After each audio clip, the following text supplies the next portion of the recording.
திருவாரூர் மாவட்டம் திருத்துறைப்பூண்டி அருகே மழையால் சுமார் 2500 ஏக்கர் பரப்பளவில் நெற்பயிர்கள் பாதிக்கப்பட்டுள்ளன. கூடுதல் தகவல்களை நமது செய்தியாளர் ராஜசேகரிடம் கேட்கலாம். ராஜசேகர், விவரங்கள். சிவரஞ்சனி, திருவாரூர் மாவட்டத்தில் இந்த ஆண்டு 2 லட்சம் ஏக்கர் பரப்பளவுல சம்பா மற்றும் தாளடி நெல் சாகுபடி பணிகளில் விவசாயிகள் ஈடுபட்டு வந்துட்டு இருக்காங்க. இந்த நிலையில கடந்த 2 நாட்களாக திருவாரூர் மாவட்டத்தில் இடைவிடாமல் தொடர்ந்து கனமழை என்பது பெய்து வருகிறது. கடந்த 24 மணி நேரத்தில் அதிகபட்சமாக திருவாரூர் மாவட்டம் திருத்துறைப்பூண்டியில 9 சென்டிமீட்டர் மழையளவும், அதே போன்று முத்துப்பேட்டையில 7 சென்டிமீட்டர் மழையளவும் பதிவாகி இருக்கிறது.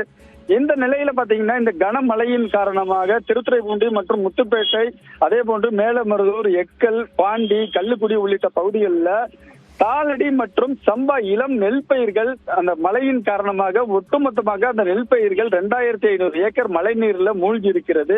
இதனால் விவசாயிகள் மிகப்பெரிய அளவுல வேதனை அடைந்திருக்கிறார்கள். ஒரு ஏக்கருக்கு இதுவரை 10,000 ரூபாய் செலவு செய்திருக்கிறார்கள். தற்பொழுது பெய்யக்கூடிய மழை என்பது அந்த நெல் பயிர்களை முற்றிலுமாக பாதிக்கக்கூடிய ஒரு சூழல் ஏற்பட்டிருக்கிறது. இந்த மழை தொடர்ந்து பெய்தால் அந்த நெல் பயிர்கள் முற்றிலுமாக அழுகிவிடும் எனவும் விவசாயிகள் தெரிவித்திருக்கிறாங்க. தற்பொழுது அங்குள்ள பொதுப்பணித்துறை அதிகாரிகள், வேளாண் துறை அதிகாரிகள் சம்பவ இடத்திற்கு நேரடியாக சென்று பார்வையிட்டு ஆய்வு செய்ய வேண்டும் என கோரிக்கையும் வச்சிருக்காங்க. குறிப்பாக அந்த மழை நீரை வடிய முடியாமல் விவசாயிகள் திணறி வருகிறார்கள். ஒரு சில விவசாயிகள் தனியாரிடம் பணத்தை கொடுத்து மோட்டார் மூலமாக வைத்து அந்த இன்ஜின் மூலமாக தண்ணீரை இறைக்கக்கூடிய காட்சிகளையும் நாம் நேரடியாக பார்த்து வருகிறோம். இதற்கும் கூடுதலாக செலவு செய்ய வேண்டிய ஒரு நிலை ஏற்பட்டிருப்பதாக அங்குள்ள விவசாயிகள் தெரிவிக்கிறாங்க.